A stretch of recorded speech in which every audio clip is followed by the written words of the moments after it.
का हाईएस्ट 19 रैलियाँ एक दिन में हम लोगों ने किया है और लोगों में काफ़ी उत्साह देखने को मिला है। भारी संख्या में लोग आते हैं और कहीं ना कहीं से हम कह सकते हैं कि लोगों का विश्वास और उम्मीद जो महागठबंधन के हम सभी साथियों ने जो विकल्प के तौर पे उनके सामने रखा है, जो रोड मैप और विजन उनके सामने रखा है, लोगों को एक उम्मीद सी जगी है। और मौजूदा एनडीए सरकार से, ख़ास तौर पे बिहार के मुख्यमंत्री से सबसे ज़्यादा गुस्से में नहीं बल्कि कह सकते हैं वो गुस्सा जो है नफ़रत में तब्दील हो चुका है। और इसके कारण भी है, इसके कारण है क्योंकि बिहार जो है सबसे युवा प्रदेश है देश में और बेरोजगारी का केंद्र बन चुका है। लगभग मैंने पहले भी बताया, बार बार मैं ये आंकड़ा आप लोगों के सामने रखता हूँ क्योंकि ये आंकड़े बेहद चौंकाने वाले आंकड़े हैं। जहाँ डबल इंजन की सरकार हो वहाँ बेरोजगारी दर 46.6% है, जो कि देश में सबसे अधिक है। और इसको देखते हुए हम लोगों ने बड़ा संकल्प महागठबंधन के साथियों ने लिया है और अपने प्रण में संकल्प को बिहार के सामने रखा है, जो कि सच होने वाला है। तो आज इसी पे चर्चा हम लोग करेंगे कि आखिर क्यों बिहार में शिक्षा को लेकर के, चिकित्सा को लेकर के, रोजी रोटी रोजगार को लेकर के भारी तादाद में लोग बाहर जाते हैं, पलायन करते हैं। जहां बिहार का पैसा दूसरे प्रदेशों में जाता है, अरबों खरबों करोड़ रुपए खर्च हो पाता है, बाहर जाता है। ये बड़ा कारण है जिससे हमारा बिहार गरीब होता जा रहा है, क्योंकि बिहार में पैसे खर्च नहीं हो पाना। हम लोगों ने देखा कि नीतीश कुमार जी थक चुके हैं, उनसे बिहार संभल नहीं रहा और कहीं ना कहीं से एक नकारात्मकता उनके अंदर दिखी है। जब हम लोगों ने 10 लाख सरकारी नौकरी पहले कलम और पहले मंत्रिमंडल में देने का संकल्प रखा बिहार के सामने, तो कहीं ना कहीं से बड़ी नकारात्मकता भरी टिप्पणियां नीतीश कुमार जी ने की। ऐसे कह रहे थे जैसे ये काम हो ही नहीं सकता, असंभव है।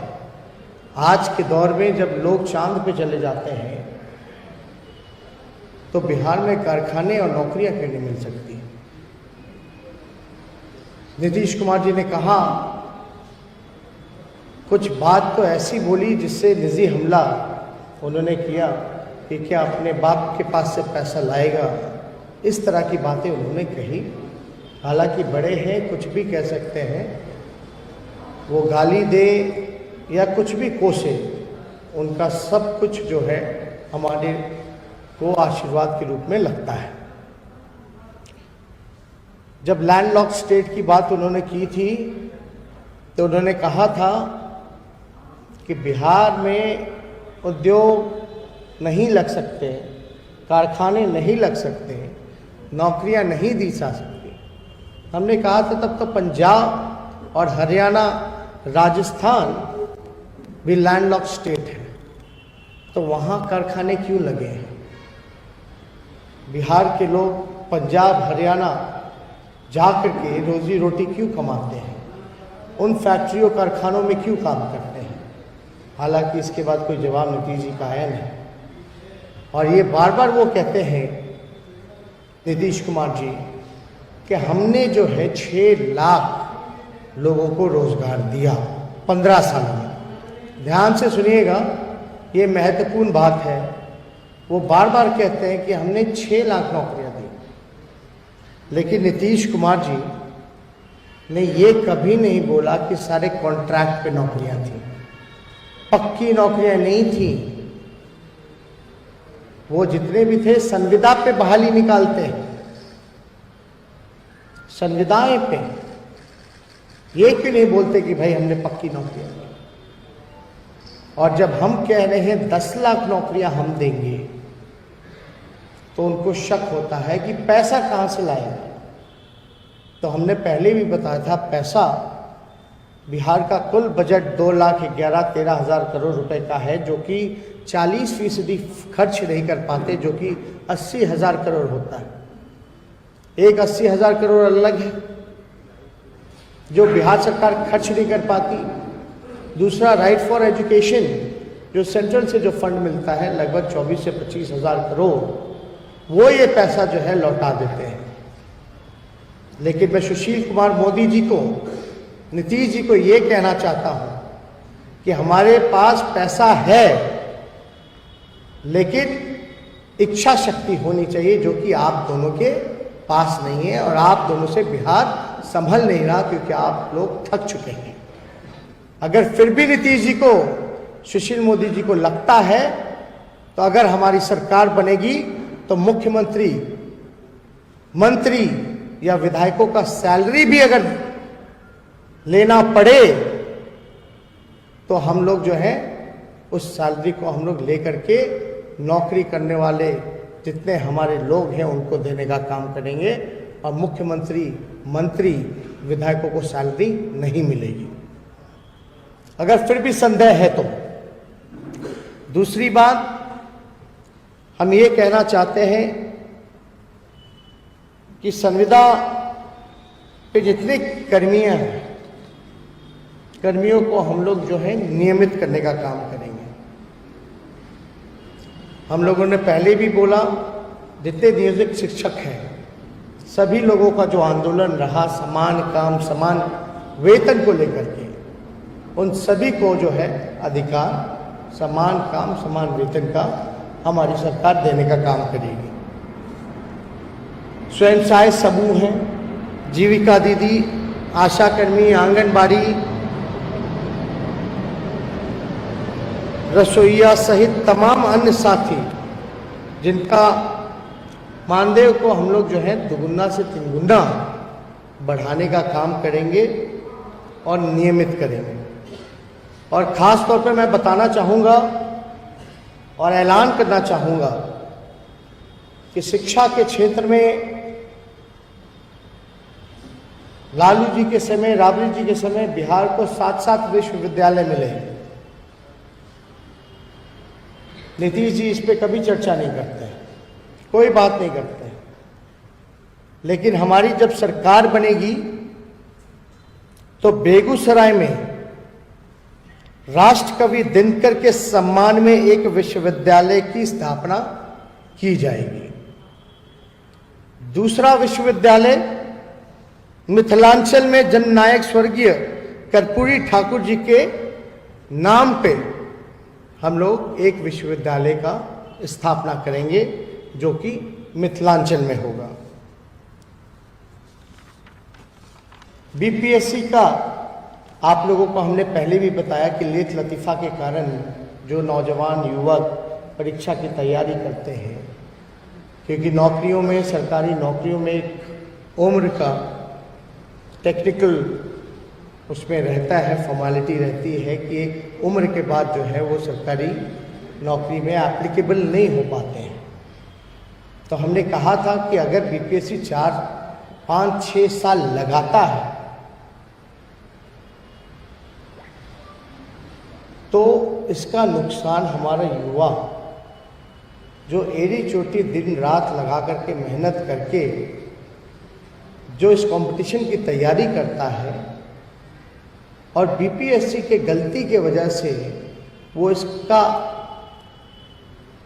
हर्जाना भुगतता है, उसके लिए चाहे सामान्य वर्ग के भाई या आरक्षित वर्गों के, उसकी उम्र सीमा को हम लोग बढ़ाएंगे और साथ ही साथ और भी अवसर हम लोग जो है पैदा करेंगे। नीतीश कुमार जी 6 लाख कहते हैं, सारे कॉन्ट्रैक्ट पे नौकरियां, और 1-2 पक्की नौकरियां होती भी हैं जो कि कोर्ट के आदेश के बाद होती है, उस प्रक्रिया को भी पूरी करने में ये 5-6 साल लगा देते हैं। तो अगर हमारी सरकार अगर बनेगी तो समय सीमा के अंतर्गत लोगों को उनका अधिकार हम दिलाने का काम करेंगे। साथ ही साथ ग्रेजुएशन में, यूनिवर्सिटीज में जब लोग होना चाहिए कि 3 साल में ग्रेजुएशन का डिग्री जो है उनको मिलना चाहिए। अब 6 साल में भी नहीं मिल पाता है, 7 साल में भी नहीं मिल पाता है। तो हम समय सीमा के अंदर 3 साल के अंदर उनको ग्रेजुएशन का डिग्री दिलवाने का काम करेंगे। साथ ही साथ बिजली बिहार में सबसे महंगा है पूरे देश में, क्योंकि बिजली का उत्पादन जो है बिहार सरकार खुद नहीं करती है बल्कि खरीदती है और दुगुने रेट पे बेचती है। मान लो 4 रुपये पर यूनिट पे खरीदा तो 8 रुपये पर यूनिट में आपको बेचा। इस वजह से देश में अगर सबसे महंगा बिजली है तो वो बिहार में है। अगर हमारी सरकार बनेगी तो हम खुद बिहार सरकार बिजली को पैदा करेंगे, प्रोड्यूस करेंगे, उत्पादन करेंगे और इससे फ़ायदा ये होगा कि जो महंगा बिजली मिलता है वो दरों को लगभग आधा हम कम कर सकते हैं। मान लो 200 का बिजली का बिल आया, किसी का 500 का बिजली का बिल आया, तो 500 बिजली का बिल आएगा तो 250 बिजली का बिल ही हो पाएगा, जिससे सभी लोगों को इससे फ़ायदा होगा। ख़ास तौर पे हमारी सरकार आएगी तो किसान आयोग का हम लोग गठन करेंगे, व्यावसायिक आयोग का हम लोग गठन करेंगे, युवा आयोग का हम लोग गठन करेंगे और खेल आयोग का हम लोग गठन करने का काम करेंगे, जिससे सभी किसान को सुविधा होगी, लाभ होगा, व्यवसायिकों को फ़ायदा होगा। युवा आयोग की बड़ी बिहार में डिमांड है, मांग रही है। जब हम राजनीति में आ रहे थे तब से ही ये लोगों की मांग रही है कि युवा आयोग का गठन होना चाहिए, लेकिन इन 15 सालों में ना तो किसान आयोग का गठन किया गया, ना तो व्यावसायिक आयोग का गठन किया गया, ना युवा आयोग का गठन किया गया, ना ही खेल आयोग का गठन किया गया। खेल की स्थिति आप लोगों से छुपी नहीं है बिहार में।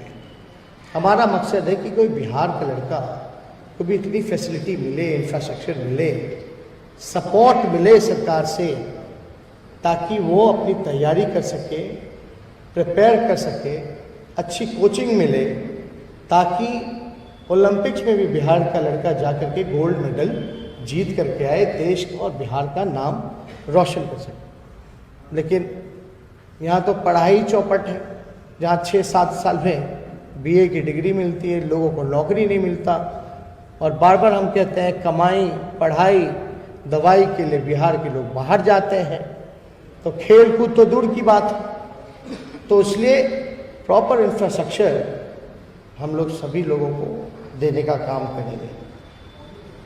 और हमने संकल्प के दौरान एक चीज़ और अहम बोली थी कि जो हमारे मजदूर भाई, श्रमवीर, अभी कोरोना काल में कितने बड़े तादाद में लोग फंसे रहे हैं, जो सरकारी आंकड़ा लगभग 40 लाख से भी ज़्यादा का रहा, जो कि बाहर फंसे हुए थे। कितनी परेशानियां झेलनी पड़ी। बिहार सरकार ने नंबर पे नंबर रिलीज़ किया, फंड पे फंड रिलीज़ किया, ना नंबर का पता चला, ना लगा नंबर, ना फंड का पता चला कि भैया फंड कहाँ गया। इसलिए हम लोगों ने कभी भी कोई लोगों को, श्रमवीरों को अगर बाहर दिक्कत हो तो देश के हर राज्य में एक कर्पूरी श्रमवीर सहायता केंद्र बनेगी, जहां कोई भी मजदूर कोई भी तकलीफ में अगर होगा तो पंजीकरण करके उसकी सहायता प्रायोरिटी वाइज की जाएगी। भयमुक्त व्यापार के लिए औद्योगिक क्षेत्रों में ये अहम सवाल है, क्योंकि लॉ एंड ऑर्डर को लेकर के सवाल पूछा जाता है। और लगभग नीतीश जी के राज में, डबल इंजन के राज में व्यावसायिकों की हत्या, अपहरण और सुरक्षा को लेकर सवाल खड़े हुए हैं। पटना में ही कई व्यवसायिकों की हत्या हुई है, धमकियां मिली हैं। आप लोगों ने भी देखा होगा, हर अखबार के हर एक दिन कोई ना कोई ऐसी घटना लगातार होती है। तो व्यवसायिकों को भय मुक्त व्यापार वो कर सके, इसके लिए औद्योगिक क्षेत्रों में व्यापारी सुरक्षा दस्ता का हम लोग गठन करने जा रहे हैं। व्यापारी सुरक्षा दस्ता का हम लोग गठन करेंगे ताकि व्यापारी भाई साहब, व्यवसायिक सब भय मुक्त होकर के बिहार में व्यापार कर सकें। सरकारी नौकरियों में खास तौर पे हमने कई बार इसका जिक्र किया है कि स्थानीय नीति को हम लोग जो है प्रायोरिटी में लागू करेंगे, जो कि डोमिसाइल कानून होता है। झारखंड के राज्य चले जाइए, मध्य प्रदेश चले जाइए, महाराष्ट्र चले जाइए, हर जगह ये कानून लागू है। महाराष्ट्र के लोगों को प्रायोरिटी है कि नौकरियों में महाराष्ट्र सरकार के मराठियों को ही प्रायोरिटी मिले। मध्य प्रदेश, झारखंड की सरकार में ऐसे ही है कि वहीं के स्थानीय लोगों को ही प्रायोरिटी मिलती है। लेकिन लालू जी ने कई बार नीतीश जी को इस बात को रखा था, जब हम लोगों की सरकार थी, हमने भी कई बार नीतीश कुमार जी को बोला था, लेकिन कोई सुनवाई और कार्रवाई नीतीश जी ने नहीं की, इस चीज़ों को इग्नोर किया। अगर हमारी सरकार बनती है तो स्थानीय नीति को हम लोग लागू करेंगे, जिसमें कि बिहार के लोग मिनिमम 85% उनको प्रायोरिटी होगा, सरकारी नौकरियों में उनको लाभ मिलेगा। कुछ लोग हो सकता है भ्रम फैला सकते हैं कि बिहार के लोग अगर दूसरे राज्य में जाएंगे तो वहाँ भी नहीं मिल पाएगा नौकरी। ऐसे भी बिहार के लोग, जो लोग दूसरे प्रदेशों में जाते हैं, वो सरकारी नौकरियों में नहीं जाते, वो जाते हैं बिहार मजदूरी करने, फैक्ट्री में। कोई ड्राइवर का काम करता है, कोई गार्ड का काम करता है, कोई चपरासी का काम करता है। ये सरकारी नौकरी के बारे में हम बात कर रहे हैं। तो जो लोग अगर दूसरे प्रदेशों में जा भी रहे हैं तो ये कानून से कोई फर्क पड़ने वाला नहीं है। इसलिए बेहद ज़रूरी है, क्योंकि देखा जाता है कि केरल से या अन्य प्रदेशों से आकर के लोगों को यहाँ सरकारी नौकरियाँ मिल जाती हैं, जिससे हमारे बिहार के साथियों को रोजगार नहीं मिल पाता। और एक और महत्वपूर्ण बात, शिक्षा संबंधित 5 लाख तक के सभी कर्ज जो शिक्षा संबंधित होंगे, उस कर्ज को हम लोग माफ करेंगे। तो आप देख सकते हैं कि हर एक क्षेत्रों का हम लोगों ने ख्याल रखा है। साफ तौर पे जो जीविका कैडर को जो बीमा योजना से हम लोग जोड़ने जा रहे हैं, बैंक मित्र के मानदेय 2200 से बढ़ाकर के 5000 प्रति माह किया जाएगा। जो लोहार हैं, कुम्हार हैं, सुनार हैं, बढ़ई हैं, नाई हैं, तेली हैं एवं राजमिस्त्रियों को व्यापार हेतु 50,000 तक की अनुदान राशि दी जाएगी। इन्हें ब्याज मुक्त ऋण भी दिया जाएगा। तो जो हमारे लोहार का काम, कुम्हार का काम, सुनार का, बढ़ई का, तेली का, नाई का, राजमिस्त्रियों का, इन सब के लिए व्यापार हेतु 50,000 रुपये का अनुदान राशि हम लोग देंगे।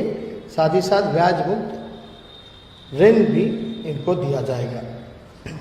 नए वकीलों के चैम्बर के लिए ज़मीन आवंटित होगी, क्योंकि कचहरी रेवेन्यू का दूसरा जरिया है। विशेषकर कुछ जगहों पर वेंडिंग जोन बनाए जाएंगे, जिससे सड़कों पर कम जाम लगे और गरीब रेहड़ी वालों से पुलिस वाले उगाही ना कर सकें। अभी आप देखते होंगे पटना की सड़कों पर अगर देख लें तो नीतीश कुमार जी ने कितने लोगों को बेघर किया, कितने लोगों का जो ठेला वाले, रिक्शा वाले, इन सब को कितना तंग किया अतिक्रमण के नाम पर। बल्कि जो सरकारी, जो लालू जी ने भी बनाया था, बिहार सरकार ने जो बनाया था, अब आप चले जाए इनकम टैक्स गोलंबर पे ही जो फल मार्केट है, वो लालू जी ने बनाया, ताकि एक प्रॉपर जगह बैठ करके वो लोग जो है अपने फल को, सब्जी को बेच सकते हैं। अगर हम यहाँ नहीं जाते हैं तो शायद इस पे भी बुलडोजर चल गया होता। दूध मार्केट पे चला, मछली मार्केट पे, तो इस तरह के सारे देखेंगे आप। बोरिंग रोड पे मछली मार्केट चले जाइए तो प्रॉपर दुकान पहले बना हुआ था, वहाँ मछुआरे जो है मछली बेच सकते थे। तो हमारी सरकार जब बनेगी तो इन सब चीज़ों पे हम लोग विशेष करके जो वेंडिंग जोन जो है ये बनाए जाएंगे, जिससे सड़कों पर कम जाम लगे और जितने रेहड़ी वाले, ठेले वाले, इन सबों को सुविधा होगी। मिल्क डेयरी के उद्योग के लिए अमूल जैसी कोई कोऑपरेटिव स्कीम या सुधा डेयरी को मजबूत करके मिल्क के प्रोडक्शन और वितरण श्रृंखला को मजबूत किया जाएगा। कुल्हड़ हर जगह दोबारा मिलेंगे, जिससे कुम्हार समाज को मजबूती मिलेगी, उनकी आय में वृद्धि होगी। और लालू जी जब रेल मंत्री थे तो आपको पता है कि कुल्हड़ का ट्रेन में इस्तेमाल किया गया था, जिससे जो गरीब तबका, जो कुम्हार परिवार है, उनके आय में भी बढ़ोतरी हुई। और एक जो पोल्यूशन प्लास्टिक के ज़रिए, इन सब चीज़ों के ज़रिए जो फैलता है, ये काफ़ी जो है कम हुआ। तो हमारी जब सरकार बनेगी तो कुल्हड़ हर जगह दोबारा मिलेंगे, जिससे सभी लोगों को इससे फ़ायदा होगा। और ख़ास तौर पे एक बहुत ही महत्वपूर्ण बात, अभी आप लोगों से मैंने चर्चा की कि दवाई को लेकर के, इलाज को लेकर के, बेहतर अस्पताल को लेकर के लोग दूसरे राज्य जाते हैं या तो प्राइवेट में जाते हैं। और प्राइवेट सेक्टर में अगर आप गए तो कितना शोषण होता है हम सब लोगों ने देखा है। एक दिन 2 दिन में ही इतने लंबे चौड़े बिल आपको थमा दिए जाते हैं। और उस दौर में जब आप तकलीफ़ में हैं, कठिनाई में हैं, जहाँ आपके परिवार या परिजन, दोस्त, संबंधी की जान चली जाती हो या बीमार हो, जहाँ आपको सपोर्ट मिलना चाहिए, वहाँ कितना शोषण होता है लोगों का। लोग बाहर जाते हैं, पलायन करते हैं। यहाँ बिहार में अच्छा अस्पताल नहीं, यहाँ के अस्पतालों की स्थिति, थोड़ा सा पानी हो जाएगा तो आईसीयू में पानी चला जाता है, सांप बिच्छू मिलने लग जाते हैं। आप जाइएगा देखिएगा, कुत्ते जो हैं बेड पे लेटे रहते हैं। जो शिशुओं का जो बॉडी होता है वो उसको कुत्ता ले जाता है। इस तरह की तस्वीरें हम लोगों ने इस डबल इंजन की सरकार में देखने का काम किया है। तो जोनल एरिया के तर्ज पर सुपर स्पेशलिटी हॉस्पिटल का निर्माण हम लोग कराएंगे जोनल के हिसाब से, जैसे उत्तरी, पश्चिमी, दक्षिणी, पूर्वी और केंद्र में, जिससे कि एम्स के लिए किसी बिहारी को बाहर ना भागना पड़े। हम लोग सब लोग चाहते हैं कि ऐसे एक सुपर स्पेशलिटी हॉस्पिटल जोनल बने, ताकि सारी सुविधाएं लोगों को वहाँ उपलब्ध हो सके। क्या स्थिति है अस्पतालों की अभी, वो किसी से छुपी हुई नहीं है। पुलिस कर्मियों की मेहनत को भी सराहा जाएगा। बड़े पैमाने पे नई भर्तियां होंगी, जिससे इनका वर्कलोड कम होगा। हमने ये उदाहरण भी दिया था, प्रति लाख मणिपुर में 1000 पुलिसकर्मी हैं, जहां बिहार प्रति लाख आबादी पर केवल 77 है। तो लॉ एंड ऑर्डर कैसे ठीक होगा? एक तो नौकरियां मिलेंगी, एक लॉ एंड ऑर्डर सुधरेगा।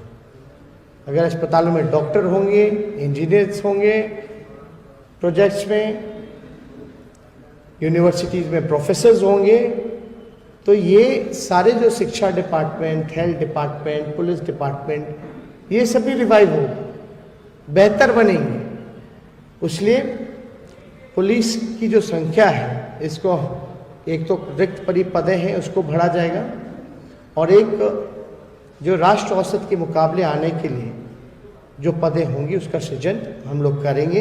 इससे वर्कलोड जो है पुलिस पे कम होगा, लोगों पे कम होगा, लॉ एंड ऑर्डर के सवाल पे भी ये बेहतर होगा। पुलिस के रेसिडेंशियल क्वार्टर को रेनोवेशन और डिस्ट्रक्ट में नए क्वार्टर बनाए जाएंगे और स्पेशल सिक्योरिटी अलाउंस भी दिया जाएगा। एक तो स्पेशल सिक्योरिटी अलाउंस दिया जाएगा, एक जो क्वार्टर्स हैं उनको रिन्यू कराया जाएगा। और हिंदी माध्यम से तैयारी करने वाले छात्रों को बहुत दिक्कत होती है। जो हिंदी मीडियम से जो लोग तैयारी करते हैं बीपीएससी के लिए या यूपीएससी के लिए, उन लोगों को बड़ी कठिनाइयाँ होती हैं, दिक्कत होता है। उनके चयन का प्रतिशत अप्रत्याशित रूप से बीपीएससी और यूपीएससी में गिरा है। जो हिंदी में तैयारी करते हैं यूपीएससी बीपीएससी में जो चयन प्रतिशत है वो काफ़ी घटा है। उनकी सरकारी सेवाओं में भागीदारी सुनिश्चित हम लोग कराने का पूरा प्रयास करेंगे। तो ये सारे काम अगर हमको लगता है कि बिहार में हो तो हमारा बिहार आगे बढ़ सकता है। कुछ लोगों को संदेह हो सकता है मेरे ऊपर, लेकिन उनको ध्यान देना चाहिए कि हम उप मुख्यमंत्री भी बिहार के रहे हैं। 3 डिपार्टमेंट हमने संभाले हैं और मेरे 18 महीने के कार्यकाल में कोई भी उंगली खड़ा नहीं कर सकता। 5000 पथ निर्माण का बजट था, हमने सारे बजट के पैसे खर्च किए। जहां आप देख सकते हैं कि बजट का कुल 40% खर्च नहीं हो पाता। जब हम उप मुख्यमंत्री थे तो हमने बजट का पूरा पैसा खर्च किया। आज गांधी सेतु का निर्माण हो रहा है तो वो मेरे कार्यकाल में शुरुआत की गई। सोनपुर दीघा को जल्द से जल्द चालू कराया गया और समानांतरण गांधी सेतु के बगल में पीपा पुल देने की बात आई तो मेरे कार्यकाल में हुआ। 53 आरओबी जो हैं 2010 से लटके हुए थे।